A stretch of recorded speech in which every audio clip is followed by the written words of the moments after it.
오늘 선포하실 하나님의 말씀은 창세기 43장 8절부터 14절 되겠습니다. 페이지 68쪽 Genesis 43, the 8 to 14. Genesis 8 to 14, 페이지 68. 한 절 제가 먼저 하고 한 절하고 마지막 절은 함께 합독하겠습니다. Genesis 43, 8 to 14. 창세기 43장 8절. 제가 먼저 읽겠습니다. 유다가 아비 이스라엘에게 이르되 저 아이를 나와 함께 보내시면 우리가 곧 가리니 그러면 우리와 아버지와 우리 어린 것들이 다 살고 죽지 아니하리이다. 내가 그를 위하여 감옥에 들여오니 아버지께서 내 손에서 그를 찾으시다. 내가 만일 그를 아버지께 데려다가 아버지 앞에 주지 아니하면 내가 영원히 그를 죽이리라. 우리가 지체하지 않았더는 벌써 2번 갔다 왔으리이다. 그들의 아버지 이스라엘이 그들에게 이르되 그러할진대 이렇게 하라. 너희는 이 땅의 아름다운 수산을 붓에 담아 가지고 내려가서 그 사람에게 예물을 드릴지니 곧 무항도금과 꿀조금과 향품과 모략과 영한 열매와 감고추입니다. 너희 손에 돈을 빼나 가지고 너희 자루 이후에 도로 넣어 그 돈을 다시 가지고 가라. 복 차척이 있을까 두렵도다. 내 아우를 데리고 떠나 다시 그 사람에게로 가라. 함께 합독하시겠습니다. 전능하신 하나님께서 그 사람 앞에서 너희에게 은혜를 베푸사 그 사람으로 너희 다른 형제와 배나를 돌려보내게 하시기를 원하노라. 내 여자가 다시 그에게 되었음을 보이로다. 야곱의 결단이라고 야곱스 디시즌 많은 은혜의 시간 되시고 많은 결단의 시간이 되시기 바라겠습니다. 도혜리 목사님 나오실 때 많은 박수로 전하겠습니다.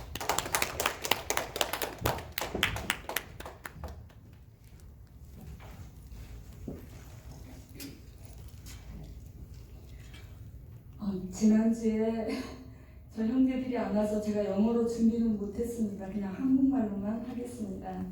오늘의 말씀은 야곱의 결단입니다. 우리가 인생을 살다 보면 많은 결단이 필요한데 오늘 말씀은 이 야곱의 결단을 통해서 하나님이 이스라엘 민족들을 어떻게 인도하셨는지 우리에게 오늘 말씀을 통해서 말씀해 주고 계십니다. 이스라엘 백성들의 향한 하나님의 구원 계획이 포함되어 있는 아주 귀한 말씀이 되겠습니다. 이스라엘의 하나님께서는 그 애굽의 왕을 통해서 7년 풍년과 7년 풍년을 꿈을 꾸게 했습니다. 그래서 그 꿈을 해석한 요셉은 그 종으로 팔려갔지만 그러나 그 나라의 총리가 되는 놀라운 하나님의 구원 계획이 그때부터 일어났던 것을 볼 수가 있습니다. 그래서 그때 이제 풍년이 지나가고 기근이 시작되면서 각 나라의 그 주변에 있는 모든 나라들에게 기근이 온 것입니다. 그때 이 야곱에게는 12아들이 있습니다. 그래서 아내가 4명인데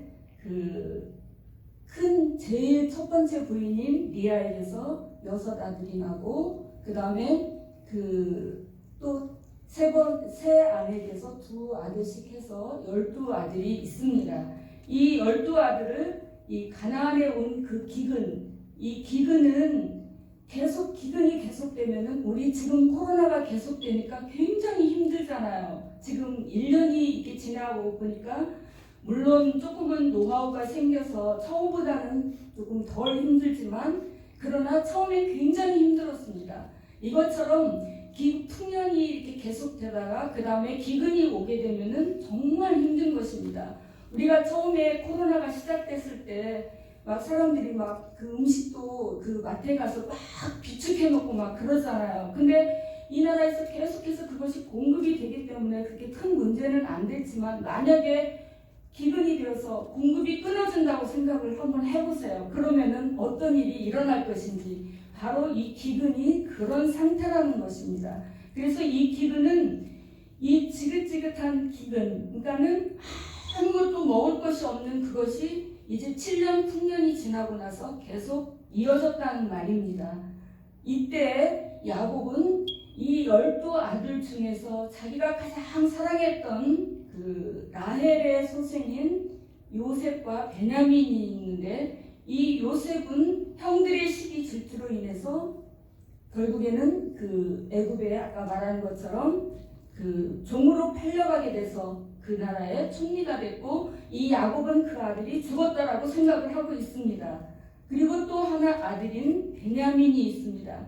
이 베냐민은 라헬의 그 소생이기도 하고 맨 마지막이기 때문에 이 야곱은 이 베냐민과 야곱의 생명이 직결되어 있는, 그러니까 야곱이 죽게 되면 이 야곱도 이 베냐민이 죽게 되면 야곱도 죽겠다고 하는 그런 생명에 밀착이 있는 그런 아들인 것입니다.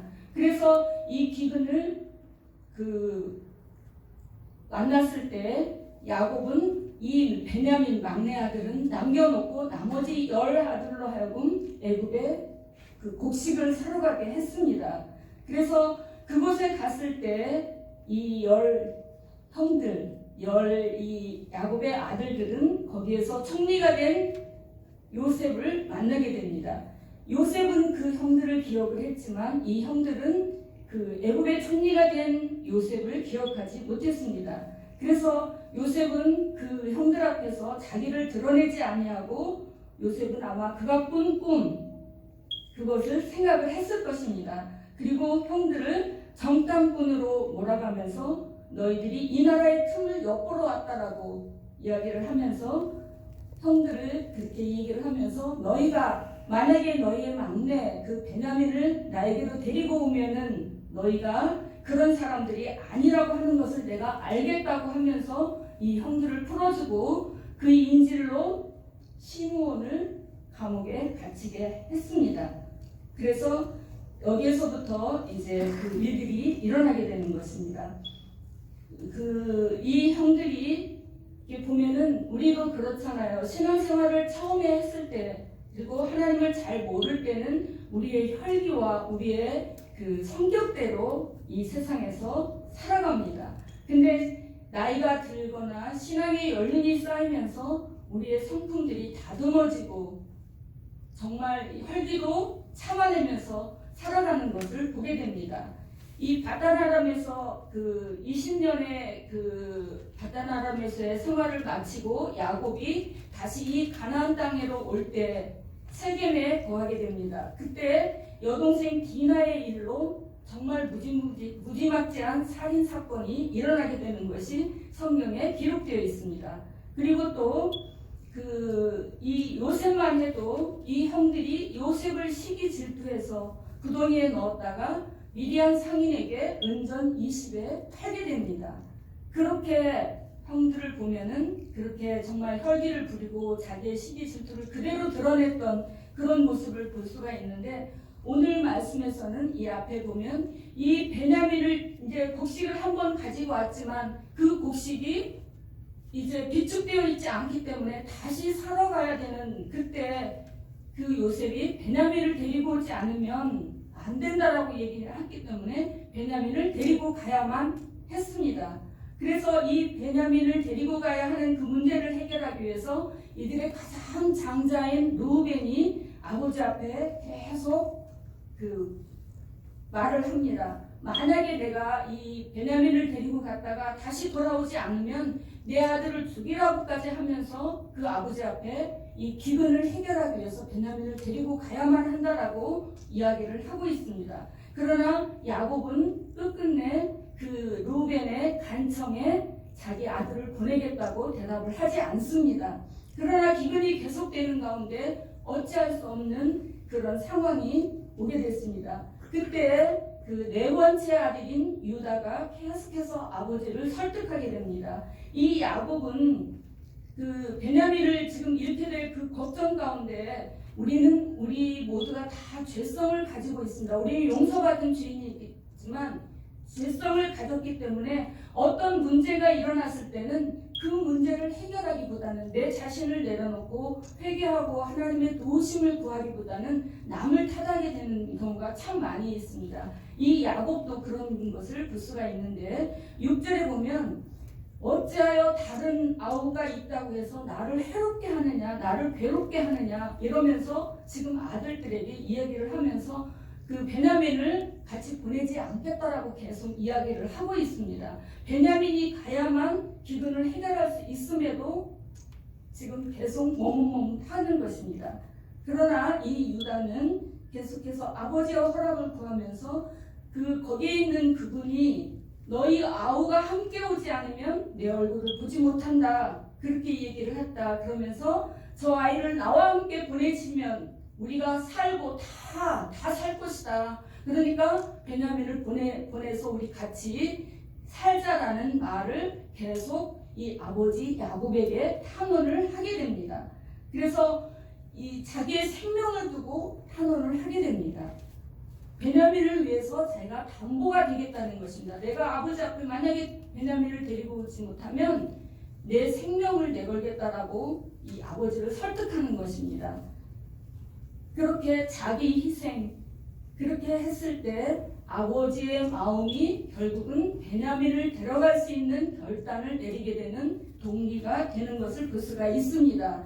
그래서 이 유다 지파의 혈통으로 오신 예수 그리스도가 바로 우리의 담보자이십니다. 예수님께서 죄인인 우리들을 위해서 십자가에 달려 죽으심으로 우리에게 영원한 생명을 주셨습니다. 그래서 우리는 예수 그리스도를 믿기만 하면 하나님의 자녀가 되는 놀라운 축복을 얻게 된 것입니다.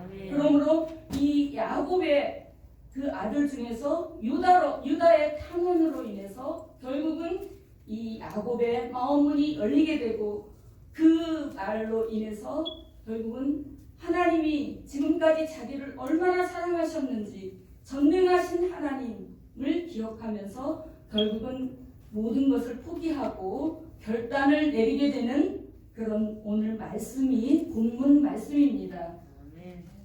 이 계속되는 기근 속에서는 정말 다 굶어 죽을 수밖에 없는 그런 현실 가운데 놓여 있습니다. 그래서 이 야곱은 계속해서 자기가 가장 소중하게 여기는 베냐민을 내놓지 않고 고집하고 있는 것입니다. 우리 사무엘상 15장 23절에 보면 완고한 것은 사신 우상에게 절하는 죄와 같다라고 얘기를 했습니다. 그러니까 자기 고집을 피우고 내 것을 주장하는 그것이 곧 우상 숭배라고 우리에게 말씀을 해주시고 계십니다. 이것이 얼마나 우리 생활 가운데 우리한테 있는 그런 많은 문제들이 바로 이 문제입니다. 나는 내 것을 가지고 나한테 있는 것을 가지고 내놓기 싫을 때가 참 많이 있습니다. 그래서 야곱처럼 끝까지 그것을 붙잡고 그 베냐민을 보내면 자기가 죽을 것 같으니까 내놓질 못하는데 결국에는 이 유다의 탄원으로 인해서 그런 마음의 결정을 내리게 되는 것입니다. 그래서 마지막으로 붙잡고 있던 모든 그것을 다 내려놓고 물건을 준비를 해서 하나님의 은혜를 구하는 기도를 하게 됩니다. 그가 하는 말이 전능하신 하나님께서 그 사람 앞에서 너희에게 은혜를 베푸사 그 사람으로 너희 다른 형제와 베냐민을 돌려보내게 하시기를 원하노라 이렇게 기도하는 것입니다. 그래서 그가 가지고 있는 많은 물질 그것도 다 내려놓고 그리고 이제 전능하신 하나님 지금까지 자기를 인도하셨던 그 하나님은 전능하신 하나님이시라는 것을 깨달으신 것입니다. 이 야곱은 깨달은 것입니다. 창세기 28장에 보면 그 바다나람으로 이제 이 야곱이 자기 형도 속이고 아버지를 속여서 장자의 축복을 받게 됩니다. 그때 이 형인 에서가 야곱을 죽이려고 하는 그것이 있으니까 그 아버지 이삭과 리브가가 바다나람인 그 리브가의 친정 쪽으로 보내게 됩니다. 그러면서 야곱을 축복하면서 전능하신 하나님이 내게 복 주시기를 원한다 라는 축복을 해주시는 것이 있습니다. 그래서 이 야곱은 그 전능하신 하나님, 자기 아버지가 섬기는 그 이삭의 하나님, 그리고 또 그 창세기 17장 1절에 보면 그 아브라함에게 나타나신 하나님이 전능하신 하나님으로 나타난 것을 볼 수가 있습니다. 아브라함에게 분명히 아브라함에게 그 자식을 주시겠다, 그 땅을 주시겠다, 여러 가지 약속을 해주셨습니다. 근데 아브라함이 나이가 그 75세에 자기 고향 친척 아비집을 떠나서 이 가나안에 왔을 때 75세였습니다. 근데 10년이 지나도 하나님의 어떠한 응답도 들을 수가 없으니까 사람의 방법을 취해서 그 아내 사라의 말을 듣고 결국은 사람의 생각으로 자녀를 생산하게 됩니다. 그러나 그것으로 말미암아서 하나님께서 아무런 응답도 이 아브라함에게 주시지 않았습니다. 그리고 나서 거의 100세가 될 때 하나님께서 이 아브라함에게 나타나셔서 나는 전능하신 하나님이라고 말씀을 해주십니다. 전능하신 하나님은 못하시는 게 없는 올마이티 가십니다. 모든 것을 다 하실 수 있다는 것입니다. 이 아브라함과 그 사라가 결코 아이를 낳을 수 없는 거의 100세가 된 그런 사람들이었지만 그 사람들에게 하나님은 나는 전능하신 내가 한다라고 말씀을 해주시고 계십니다. 그 하나님, 그 전능하신 하나님을 그 이삭이 야곱을 바다나람으로 보낼 때 축복해 주시면서 전능하신 하나님이 내게 복 주시기를 원한다는 그런 말씀을 해주셨습니다. 그런 것처럼 이 야곱의 생각에는 하나님은 전능하신 하나님으로 알고 있는 것입니다. 그래서 여기 14절에 보면은 전능하신 하나님께서 이제 그 앞에 모든 것을 다 내려놓는 것입니다. 전능하신 하나님께서 나는 할 수 없지만 여러분들은 할 수 없지만 그러나 하나님께서 은혜를 베푸셔서 그 사람으로 하여금 그 마음을 움직여서 그 잡혀있는 시므온과 또 베냐민을 돌려보내게 하시기를 원하노라 라고 기도하는 내용입니다. 여러분들도 어떠한 경우가 있든지 힘들고 어려울 때 전능하신 하나님, 여러분이 만나셨던 그 하나님께 이렇게 은혜를 구할 수 있는 저와 여러분이 되시기를 바라겠습니다. 그래서 이렇게 하나님께 기도하면서 목숨같이 붙들고 있던 그 베냐민을 하나님께 맡기는 것입니다. 이제는 어떻게 할 수가 없는, 자기 힘으로서는 할 수가 없는 것입니다. 그래서 이 아들들에게 내 아우들도 다 데리고 떠나서 그 사람에게 가라. 그렇게 하면서 베냐민을 보내는 것이 다른 식구를 살리는 길임을 깨닫게 된 것입니다. 그래서 하나님께 그렇게 기도하는 것입니다. 우리가 인간적인 모든 것을 버리고 이후의 일을 전능하신 하나님께 맡기겠다는 그 절대적인 신뢰감, 이것이 바로 믿음입니다. 그래서 믿음의 결단, 야곱이 그런 믿음의 결단을 내렸을 때 하나님께서는 이것을 통해서 하나님의 구원 계획을 이루어 가시는 것입니다.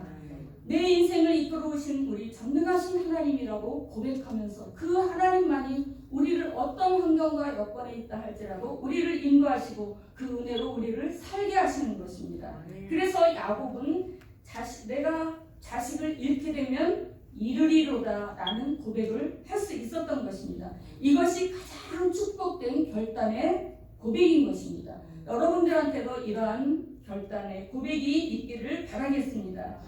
그래서 시편 37편 5절에 보면 너희 길을 여호와께 맡기라. 저를 의지하면 저가 이루시리라. 우리가 전능하신 하나님 그분께 우리의 길을 맡기면 그 하나님께서 우리의 길을 이루신다는 것입니다. 또 잠언 16장 3절에 보면 너희 행사를 여호와께 맡기라. 그리하면 너의 경영하는 것이 이루리라 라고 말씀하고 있습니다. 우리가 하나님께 우리의 모든 것을 맡기고 믿음의 결단을 내리고 그렇게 의지하고 나가면 그 하나님의 은혜 가운데서 우리의 길이 열려진다는 그런 말씀입니다. 이 하나님의 말씀을 기억하면서 하나님께 맡기면 하나님의 생각은 우리의 생각보다 더 높고 하나님의 뜻은 우리의 가지고 있는 뜻보다 더 귀하고 높기 때문에 하나님께서 우리의 그 결단의 고백을 통해서 하나님이 우리의 길을 열어가시는 것입니다. 그러므로 여러분께서는 하나님께 우리의 모든 문제를 맡기고 믿음으로 하나님만 바라볼 수 있는 저와 여러분이 되시기를 바라겠습니다. 에스더서 4장 16절에 보면 에스더는 그 나라와 민족이 죽게 되었습니다. 그러할 때 금식을 하면서 왕 앞에 나가면 왕이 부르지 않을 때 왕 앞에 나가면 죽을 수밖에 없는 그런 위치에 있었지만 그가 4월 동안 금식하면서 내가 죽으면 죽으리라 그렇게 왕 앞에 나갔을 때 결국에는 그 민족이 그도 살고 그 민족이 살 수 있었던 놀라운 역사가 있었습니다. 그러므로 우리가 어떤 문제에 부딪혔을 때 여러분들이 정말 우리를 인도하시는 그 전능하신 하나님, 여러분들이 만나셨던 사랑의 하나님, 성경에는 많은 하나님의 모습들이 있습니다.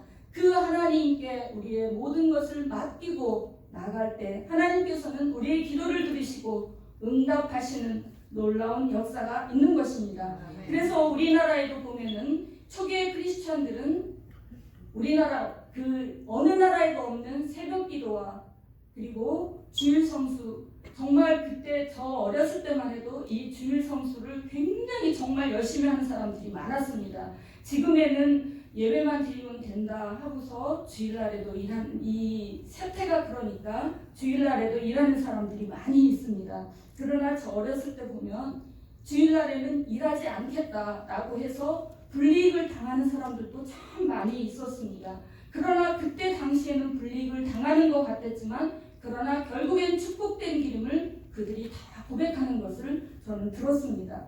그러므로 그 신앙이 지금까지 우리에게 전수가 된 것임을 여러분들이 아셔야 됩니다. 그래서 우리는 신앙을 지키는 사람들의 많은 그 결단으로 인해서 결국에는 우리가 지금 이 예수를 믿게 되고 우리가 이 예수 믿는 이 단열에 서서 하나님을 기쁘시게 할 수 있는 그런 삶, 하나님의 은혜를 누릴 수 있는 그런 삶을 살게 된 것입니다. 우리는 우리의 인생을 살면서 결단을 해야 될 많은 그 일들을 만나게 됩니다. 그래서 우리는 때때로 우리의 건강과 명예와 지위와 물질과 자녀가 이 야곱이 베냐민을 내려놓지 못하는 것처럼 우리도 내려놓지 못하는 것들이 하나씩은 다 있습니다. 그래서 하나님 이것만큼은 안 돼요. 이럴 때가 너무 많이 있습니다. 그러나 이것들마저 내려놓을 때 하나님의 축복의 길이 열린다는 것을 여러분들이 믿으시기를 바라겠습니다. 마태복음 19장에 보면 부자 청년이 예수님 앞에 나와서 선한 선생님이여 내가 무엇을 해야 영생을 얻으리까 하고 나왔습니다. 그때 그분이 자기는 율법도 다 지켰고 한데 내가 무엇이 부족합니까? 라고 묻습니다. 그때 예수님께서 가서 그러면 너 있는 것을 다 팔아서 가난한 자들에게 주라. 그리하면 하늘에서 보화가 내게 있으리라. 그렇게 예수님께서 그 부자 청년에게 이 얘기를 해주었습니다. 그럼에도 불구하고 그는 그 하늘에서 보화가 내게 있으리라 라고 말을 해주었음에도 불구하고 자기의 재물이 많음으로 인해서 근심하며 돌아갔습니다. 그런 축복을 받지 못한 것입니다. 그러므로 우리의 결단, 우리가 하나님의 은혜를 사모하는 마음으로 전능하신 그 하나님 앞에 우리의 결단, 내가 나한테 가지고 있는 정말 가장 귀한 것을 우리가 주님 앞에 내려놓고 결단을 내린다면 하나님께서는 놀라운 축복을 주신다는 것을 여러분들 믿으시기를 바랍니다. 그리고 하나님이 원하시고 기뻐하시는 그 뜻이 무엇인지 분별하면서 믿음의 결단을 내리는 이 야곱과 같은 그런 아름다운 믿음의 사람이 되시기를 바라겠습니다.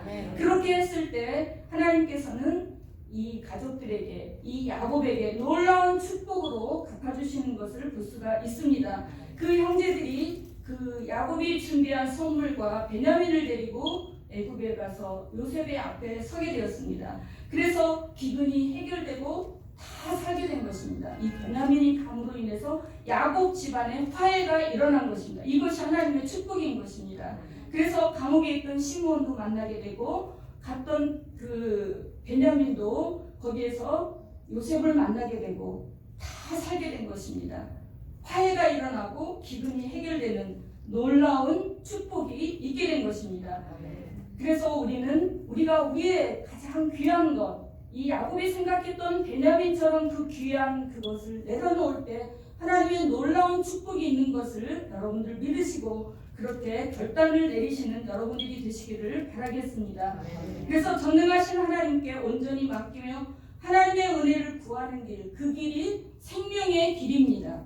우리가 아까 유다가 자기의 생명을 걸고 베냐민을 데리고 가야만 된다라고 아버지를 설득했던 것처럼 생명은 생명을 낳게 되어 있습니다. 생명이 아닌 것은 생명을 낳을 수가 없는 것입니다.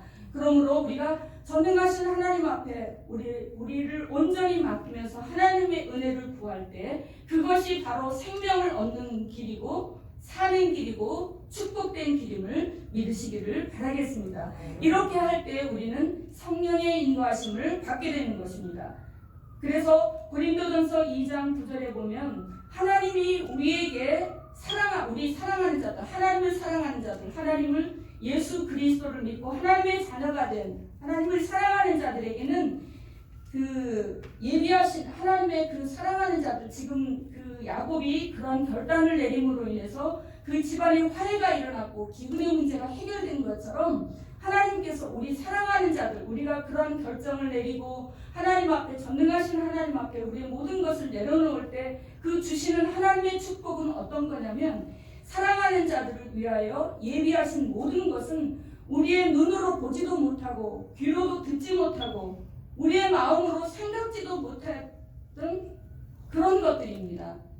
그러니까 야곱은 베냐민을 이렇게 내놓지 않으려고 했던 것은 자기의 생명하고 연결되어 있지만 결코 이렇게 하나님이 예비하신 놀라운 축복은 우리 사람의 눈으로 보지도 못하고 귀로도 듣지 못하고 우리의 생각도 할 수 없는 하나님의 놀라우신 방법으로 이렇게 축복해 주신다는 그런 말씀입니다. 그러므로 우리가 전능하신 하나님께 우리의 모든 것을 맡기고 나아갈 때 하나님께서는 이렇게 놀라운 하나님의 축복, 우리가 결코 상상할 수도 보지도 듣지도 못한 그런 하나님의 놀라운 축복으로 인도해 주시는 것을, 그런 축복된 삶이 있다는 것을 여러분들이 믿고 모든 것을 다 주님의 십자가 밑에 내려놓고 하나님의 인도하심을 받는 저와 여러분이 되시기를 바라겠습니다.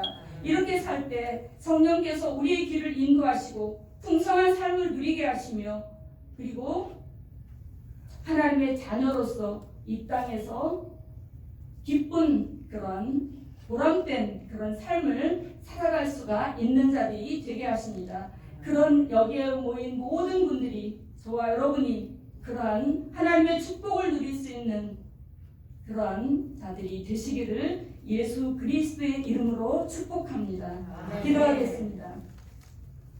사랑의 하나님, 은혜를 감사하고 찬양을 드립니다. 하나님, 가나안에 기근이 왔을 때 야곱은 자기의 사랑하는 아들 베냐민을 내려놓지 못했습니다. 그러나 그가 베냐민을 내려놓고 하나님의 은혜를 구했을 때 하나님께서는 그에게 하나님 눈으로 보지도 못하고 귀로도 듣지 못하고 생각지도 못했던 하나님의 놀라운 축복을 받게 되었던 것을 기억합니다. 하나님 말씀을 기억하게 하시고 우리에게 향하신 그 하나님의 놀라우신 구원 계획을 깨닫게 해주시며 우리의 모든 중요한 것들을 주님 앞에 내려놓고 예배를 위하여 하나님의 나라를 위하여 하나님 귀하게 쓰임받을 수 있는 우리 모든 빛과 소금교회 성도들이 되어질 수 있도록 우리 하나님 축복하시고 인도하여 주옵소서. 이 시간 함께 하신 주님의 은혜와 사랑을 감사하고 찬양을 드리며 살아계신 예수 그리스도의 이름으로 기도드립니다. 아멘. May the grace of the Lord Jesus Christ, who saved us from sin, and the infinite love of God, and the fellowship in the working of the Holy Spirit be with Light and Soul Church forever. Amen. 지금은 우리를 죄에서 구원하신 예수 그리스도의 은혜와 하나님의 무한하신 사랑하심과 성령의 교통 내주 역사하심이 오늘 말씀을 듣고 야곱의 결단을 기억하며 어떠한 환경과 여건에 있다 할지라도 전능하신 하나님을 향한 결단을 내릴 수 있는 믿음의 성도들 머리 위에와 그들의 가정과 그리고 하나님이 세우신 이 빛과 소금 교회 위에 지금부터 영원토록 함께 계실지어다. 아멘.